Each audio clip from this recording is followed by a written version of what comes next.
What's up, guys? This is Dizzy PW, and I'm finally back in the NMAS headquarters. I've wanted to come back here for 3 years, and now we're here. We've got the producer of ZMR with us, and we're going to learn about some new content that's about to hit the live service very soon. Can you please introduce yourself and tell us what ZMR has in store for our players? Sure. I'm Matt Denome. I'm the producer for ZMR here at NMAS Entertainment.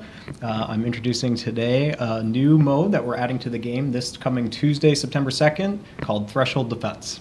Okay, so it's a defense mode. Is this like tower defense? What's going on? Exactly. That's why we named it as such. It is a spin on the traditional tower defense genre.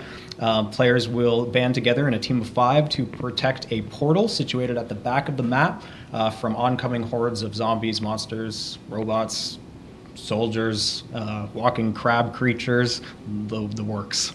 So pretty much everything all at once, all of the ZMR in one map. Well, so it's funny you say that because that's what's unique about this mode. It's the first map and mode to do a mashup of all the enemies we've introduced thus far, plus a few new ones.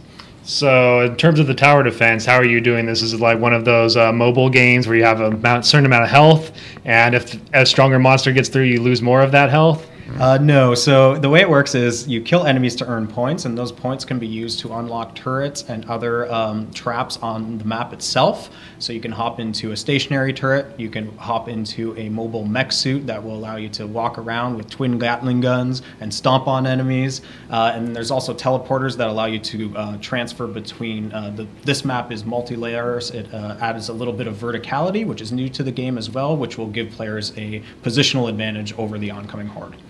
But in terms of like the win condition, what happens when they get through? If one gets through, is it over, or what goes on? It is. So depending on the difficulty level, you can let a certain amount of enemies through to the back of the portal, or the back portal rather.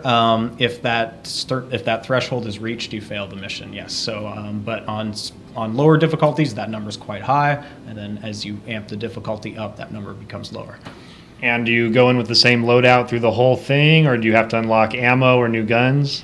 So you can switch between 4 loadouts in between lives. So if you die, you can switch loadouts if you find your current loadout's not too effective. But with this update, we are introducing some new weapons that are well suited to this mode. We're calling them epic tier weapons. One of them is a purple laser sniper rifle called the Neutrino Rifle. And it's called the Neutrino Rifle because it penetrates multiple targets. So in a tower defense mode, you can imagine enemies are kind of progressing and marching towards in a line, and you can take them all out in one shot. And then the other weapon we're introducing is called the Arc Cannon, and it's a lightning gun. So if you shoot it at a mob of enemies, its spread will chain throughout them, and it'll do chip damage to each of them. So what else is going on with this update besides the tower defense mode? So we're adding 5 new maps in addition to Damnation Station, which is the Threshold Defense map. There are 2 PvE specific maps. One of them is an Assault Operation Campaign. It's like a mini story that players will play through. It lasts about 30 to 40 minutes depending on the difficulty level, and it's called Suboptimal. And then we have another PvE map called Gangrene Mile that takes place in a prison overrun with zombies and monsters. And then 3 additional PvP maps. And so you guys have been doing a lot of content. It felt like there was no break between the beta phase and the launch phase. Do you plan to continue at this rate? Well, so we're not quite launched yet. We still are in open beta. We have more than 25 maps, though, that said. And yeah, there's no shortage of content. The game does pride itself in its variety, right? So there's tons of maps and tons of weapons and tons to do in the game. And we're not done yet. We have more updates planned and coming up in the near future as we do approach our official release. All right, thank you for your time, and let's jump in and try out this tower defense mode.